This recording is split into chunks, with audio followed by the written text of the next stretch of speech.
So, welcome to Sojourner Saint, the podcast where we navigate the noise with discernment to make sense of today's world. So, with the start of the new year, I saw some articles and threads on how rich Americans have already paid their share of the 2025 Social Security taxes.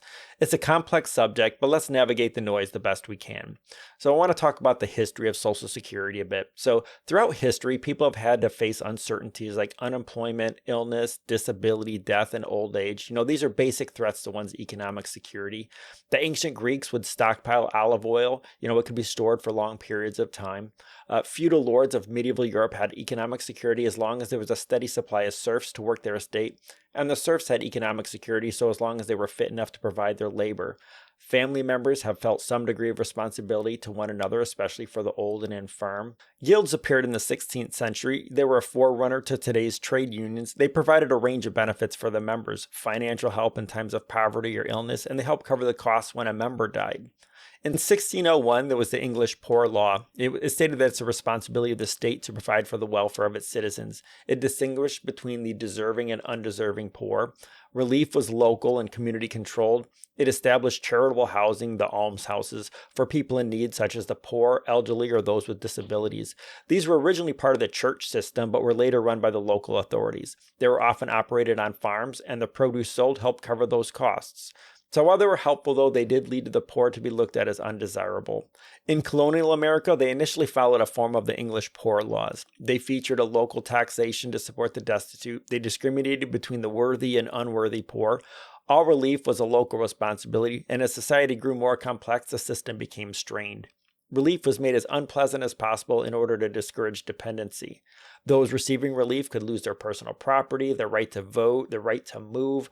For a short time, they were required to wear a large P on their clothing to let everyone know that they were a pauper or a poor person. This brings us to Thomas Paine. So he was one of the first people to propose a system for retirement security. In 1795, he wrote a pamphlet called Agrarian Justice. Agrarian, if that sounds like it has to do with agriculture, you're right. Agrarian refers to anything related to agriculture, farming, or the cultivation of land. It often describes societies, economies, or lifestyles that are primarily centered on agricultural activities and rural living. So, agrarian justice is a work in political philosophy and social justice, addressing economic inequality and proposing a system of redistribution to alleviate that poverty. He was responding to his social and economic justices caused by land enclosures or limited access to land, which displaced many rural laborers and concentrated wealth among landowners. In it, he states that Earth is a common inheritance for all humanity. While individuals may cultivate and own land, the privatization of land denies others access to their natural inheritance. In it, he says that land ownership inherently creates inequality because it allows some to benefit from the resources that belong to all. He argues that when land is owned and controlled by a few, it denies others their natural right to access and benefit from it. His proposal aims to compensate those excluded from this shared inheritance by providing financial support funded by a tax on landowners. It involved a 10% inheritance tax and created a special fund. Out of that fund, a one-time payment of £15 would be paid to each citizen when they turned 21 to give them a start in life to prevent them from becoming poor. And when you turned 50, you would receive £10 annually to guard against poverty in old age. While it was never implemented, you can see how it foreshadowed modern concepts like universal basic income and progressive taxation, which continue to be discussed and debated today. So then we have the Civil War Pension Program, the first Social Security program. It was established in 1862. It provided disability, survivor, and old age benefits to Union veterans and their families, eventually covering over 90% of living veterans by 1910. It was a significant precursor to Social Security. It accounted for a large share of federal spending, and it was limited in scope. It excluded Confederate soldiers, and it did not extend to the general population. So then we have company pensions. So one of the first formal company pension plans for industrial workers was introduced in 1882 by the Alfred Dolge Company. He was a builder of pianos and organs. So he withheld 1% of each worker's pay and placed it into a pension fund, which the company then added 6% interest each year. So he had good intentions. It was unsuccessful since it required workers to spend many years within the company. Similar to today, it isn't realistic as people tend to move from job to job. Eventually, Dolge was forced to declare insolvency and to place his assets in receivership. The factories were closed for several months. A fraud suit was initiated against Dolge. All the contracts with his workers were declared void. The promised pensions vanished, and those who had already been being paid, all that payment stopped suddenly. So let's jump to the Great Depression. It exposed the inadequacies of the existing welfare programs as millions of Americans lost jobs, savings, and homes. In 1934, President Franklin D. Roosevelt convened the Committee on Economic Security to draft a comprehensive social insurance program. The Social Security Act was signed into law on August 14, 1935. So key components included unemployment insurance, old age assistance, aid to dependent children, grants to the states to provide various forms of medical care, and it established a Social Security Board. It was comprised of 3 members appointed by the president, with the chairman reporting directly to the president. Its duty was to study and make recommendations as to the most effective methods for providing economic security within the scope of the act. So the implementation of it, they needed to register employers and workers by January 1st of 1937, which was when workers would begin acquiring credits towards those old age insurance benefits.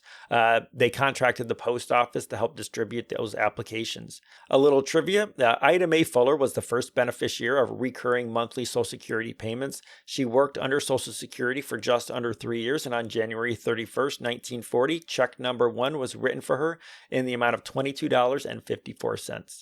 So Social Security began expanding and evolving. In 1939, it extended benefits to dependents and survivors of deceased workers. In the 1950s, coverage was broadened to include more workers, for farm workers and domestic workers.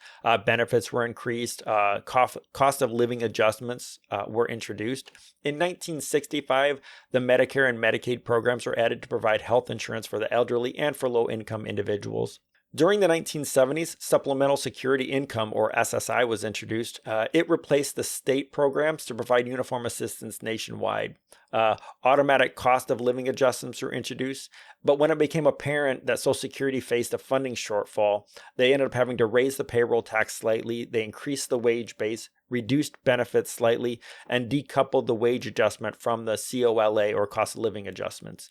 In the 1980s, there were changes to the disabilities programs. There was also a short-term financing crisis. Estimates were that the Old Age and Survivors Insurance Trust Fund would run out of money possibly as early as August of 1983. And due to that, some changes were made. So there were gradual increases in the retirement age, which is 67 for those born after 1959. Taxation of benefits for higher income recipients, and expansion of the payroll tax base. In the 2000s, there were discussions on privatization or individual accounts, but those faced political resistance. The 2010s and 2020s, there's still concerns over long-term solvency. It's intensifying as the baby boomer generation begins retiring, increasing the ratio of beneficiaries to workers. So the current structure, Social Security, is primarily funded through the payroll taxes under the Federal Insurance Contributions Act. There continue to be ongoing issues. Demographic shifts, an aging population, and declining birth rates constrain the system's finances. There's still solvency concerns. Without reforms, the Social Security Trust Fund may be depleted by the mid-2030s, potentially reducing benefits unless Congress takes action. So this brings us to our current topic. So the idea of removing the cap on earnings subject to Social Security payroll taxes is a debated proposal aimed at addressing Social Security's long-term solvency issues.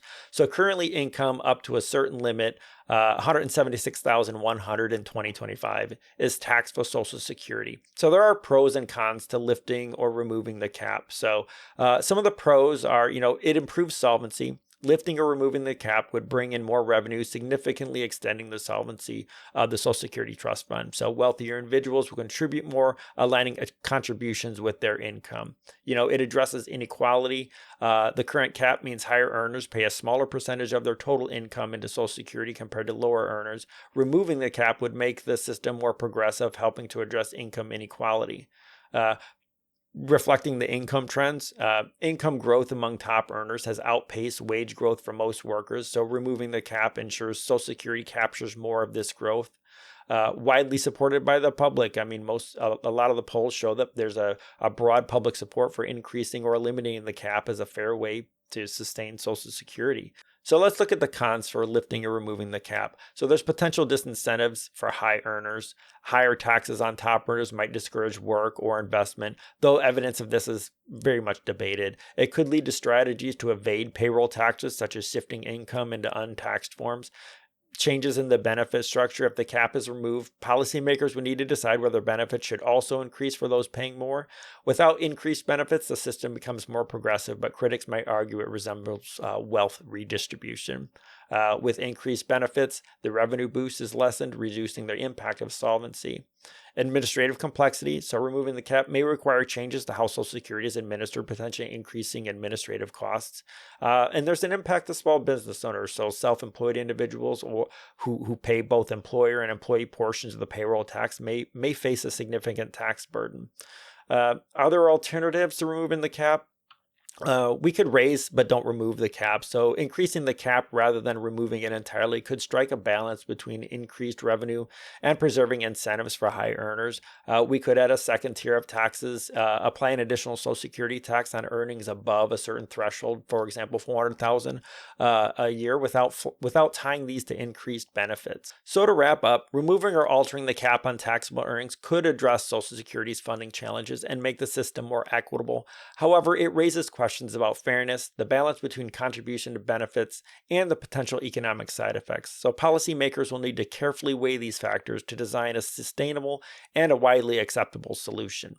So thanks for joining me on this episode of Sojourner Sane. If you enjoyed today's topic, be sure to subscribe, turn on notifications, and let me know your thoughts in the comments.